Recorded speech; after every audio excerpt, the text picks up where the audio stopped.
The Yashahime Princess Half-Demon official trailer came out August 7th Japan time like Kaoru Wada had teased for us on the Otakon livestream. Here we will read off of what was posted on the Viz Media official website. The anime's been announced, but now you can sink your canines into some more juicy tidbits about the show. The anime stars Towa and Setsuna, the twin daughters of Sesshomaru, who get separated in a forest fire. Towa ends up in modern times and is raised by Sota Higurashi, Kagome's little brother. 10 years later, they are reunited, but Setsuna is a demon slayer with no memories of her sister. Joined by Maroha, Inuyasha and Kagome's daughter, they set off on an adventure to regain their missing past. You guys will be able to watch Yashahime on Viz Media's website and animelab.com when it's released. First impressions. I can tell that Rumiko has a lot of influence in the writing because key points and moments are conveyed just as they were in the final act. I believe it's going to be condensed like in the final act, but maybe only at first, focusing on the girls but still including that bonus chapter.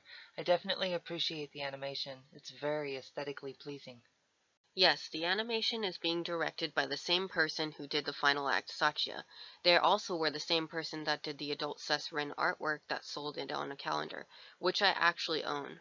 I'm glad for them to return and do the animation, as it makes sense in the continuity. The animation, in fact, looks even improved further than what we have seen since the final act. Definitely one of my favorite animation directors next to Kumiko.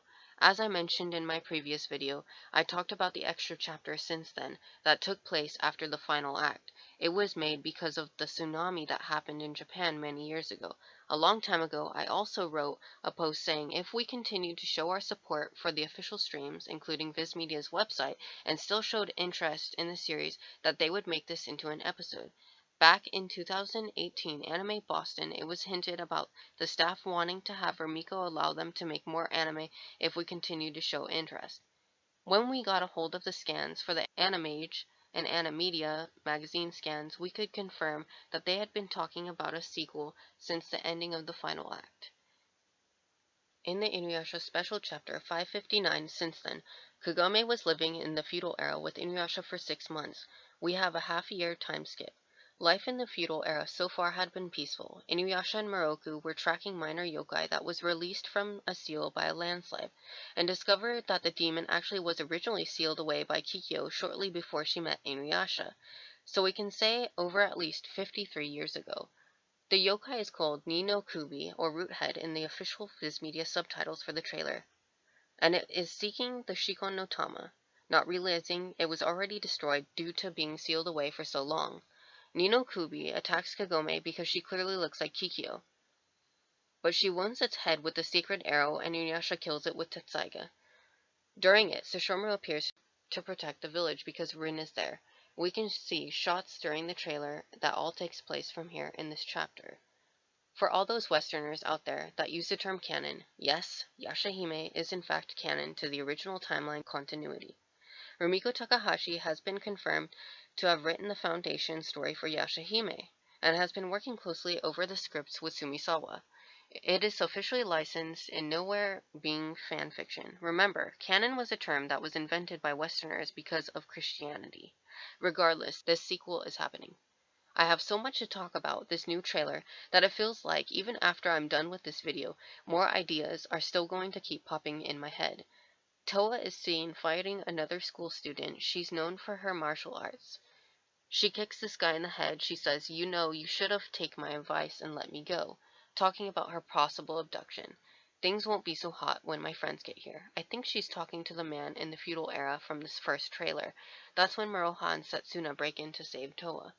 Then talking about Roothead from chapter 559. However, it says, Roothead was the demon slain by Inuyasha and his friends. I don't know if she's talking after it was slain, but Roothead was in fact originally sealed by Kikyo before she met Inuyasha. A possible change or retcon from the manga, considering Rumiko's involvement in this. Sesshomaru is then saying the same lines that he says from the manga, Roothead, a worthless piece of vermin, except if we reference the manga, he's actually supposed to say "except," and then it's too persistent. Roothead gained powers from the Tree of Ages, the Goshinboku. This is the same Goshinboku that Inuyasha was sealed on. Seeing the arrow mark, if we slow down this footage, you can tell that Roothead is actually growing in the roots of the Goshinboku.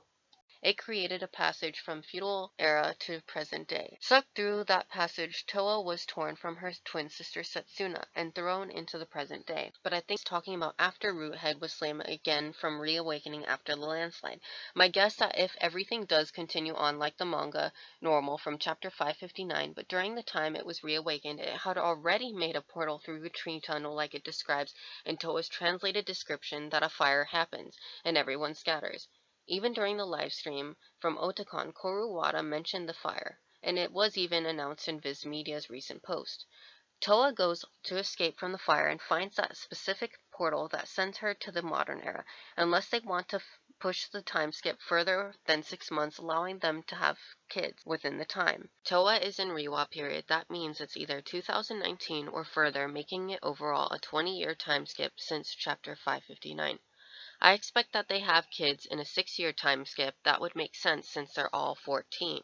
The tree tunnel is described in Toa's description. That means that we pretty much have a second well, considering that the well was already made from the same type of wood as the Goshinboku. It was talked about in the first movie. Now imagine if we had 3 different eras, or even that certain events had changed because of this.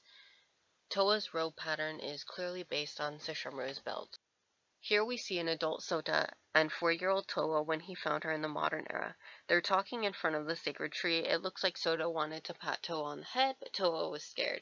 Then we see Toa brushing her teeth and Sota's daughter, who looks strikingly similar to Hitomi. I hope he married her. 10 years have passed since the Higurashi family took Toa in. It shows Toa talking to Sota's daughter in front of the tree. In the next shot, she's wiping the blade from her sword.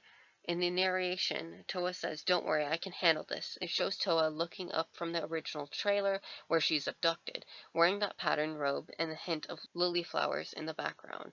She says, "Your big sister's pretty strong." I think she's talking to Sota's daughter as if referencing herself. She picks up her history book and winks. Now it shows Setsuna and Muroha fighting by a waterfall. This is definitely reminding me of some Inuyasha vs. Sesshomaru scenes from the past. "My name is Setsuna. I have nothing more to tell you, and the reason you die here." Setsuna eye glows similar to Inuyasha when they found out that he had a black pearl inside his right eye that led to the Inu no Teisho's grave. Everyone had been trying to figure out if there was a special thing showing in her eye in this frame. I'm not sure, but I tried to give it a try as well. I looked up a few pictures of the gravesite, and it seemed that this one was the best one, though I am skeptical of this. Hosenki's son explained it would take roughly 100 years for him to master the process of making one. When Inuyasha had returned to his father's grave for the second time, the pearl was somehow able to give him visions of the troubled past as a way to warn him that he wasn't supposed to be there a second time. Now, if we think about it, remember how Setsuna has had problems with her memories? Maybe in this moment it is a black pearl, and it's showing her flashbacks, helping her remember. Or perhaps she was given an imperfect black pearl that is causing her memory loss. Muroha is seen sitting down and picking her air. With this rouge, I become Beniyasha, destroyer of the lands. Muroha has her bow and a good nod to her mother, Kagome, tremble before the bloodthirsty dawn. Now, the rouge doesn't always have to mean lipstick. It depends on the context of which it's taken. The rouge could also mean red, the red clothing that she's wearing. If she is going to be wearing lipstick, it would be cool if they somehow were able to magically bring back the lipstick that was once Izayui's that was given to Hikyo. I know it was destroyed, but you never know. I like the idea of her having Inuyasha and Kagome's locket too from the second movie. In the past, I had already always had the idea of their child having the locket. Maybe she's heard about Inuyasha as a story or a legend and is calling him Beniyasha, so she's pretending to be him in a way, along with the bow on her head representing ears like him. It shows Toa in the modern era fighting some guys. She's wearing something strapped onto her back. Could it be her sword or something else? My wife mentioned that in Japan, open carry of swords is legal, so I went to double check. Yes, this has definitely got to be her sword, and she is wearing a sword bag. It has yellow tassels. I also noticed that there's a symbol at the bottom of her sword bag. It looks like it could be a pinwheel or the Kagome symbol. There are 2 different versions of the Kagome symbol, 6-pointed and 8-pointed. A new wind blows into the feudal era. We can see the dragon symbol on Muroha's sword even more closely. The dragon is wrapped around an arrow. During the Otakon livestream, Kurowawa stated that all 3 of the girls are half-demon princesses, meaning that Muroha would still be called a half-demon regardless of having less demon blood percentage, especially during that era. The half-demon princesses are here. Maruha is fighting Mistress Centipede. Is this the same Mistress Centipede from the beginning of Inuyasha? That corpse was already in the well? If we remember, Sango has fought centipede demons before, but they weren't a Mistress Centipede. She would be killed for the third time. Mistress Centipede, as shown in the trailer, has 3 eyes, while the original one has 2. It shows Hisui, Sango, and Moroku-san in his Demon Slayer armor while riding Kirara, throwing Haraikos. One thing that stood out to me was the prayer beads around his left arm. I don't think he has wind tunnel, but it seems to be a reference to his father Moroku, considering Moroku has given Kagome prayer beads before to wear. Maybe even Hisui has spiritual powers as well. It also appears that he has Sango's sword. Kohaku all grown up, and he's exactly how I imagined him.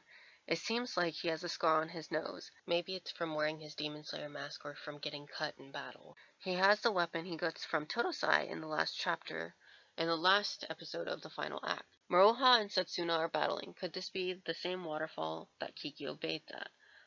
Maruha and Setsuna running off, Toa watching them, a guy knocked out in the background, spider lily pattern on the back wall, and a knocked out guy next to where the wall was bashed in, just like how it was in the first trailer we were shown on the Otakon livestream. Finally, Maruha is using her bow, and yes, she indeed has priestess spiritual powers like Kagome does. It looks like she's still fighting Mistress Centipede, as you can see in the background. The attack is called Heavenly Arrow Barrage, similar name to Inuyasha's Adamant Barrage. It shows Setsuna using her Naginata. The Naginata is a weapon that can control wind, as stated in her profile when her colors were announced. Much like Inuyasha's Bakuryuha or Koga Cyclone, it also reminds me of Sesshomaru when he's fighting Inuyasha inside the Black Pearl at Inuyasha's grave. Feudal Fairy Tale, Yashahime, Princess Half Demon. Toa takes out her sword and charges while saying, "Setsuna, I'll save you." Yashahime, coming this October, October 3rd, 2020. When we look at the image that came with the announcement, a few things caught my eye.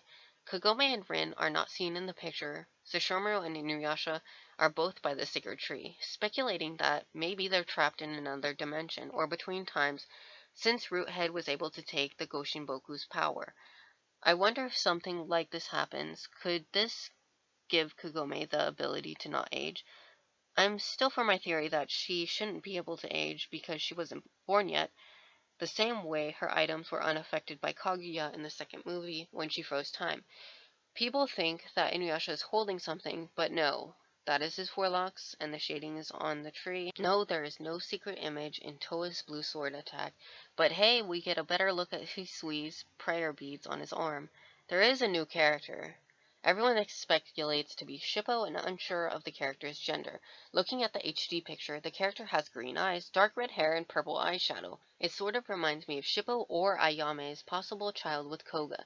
I would have said it was Takechiyo in human form, since raccoons and foxes are known to shapeshift, but Takechiyo has blue eyes. It's not Jin and she has blue eyes, though I think it could be a new character. It could be a boy or a girl. Determining their gender is something I'm on the fence about, at least by the physical side of it.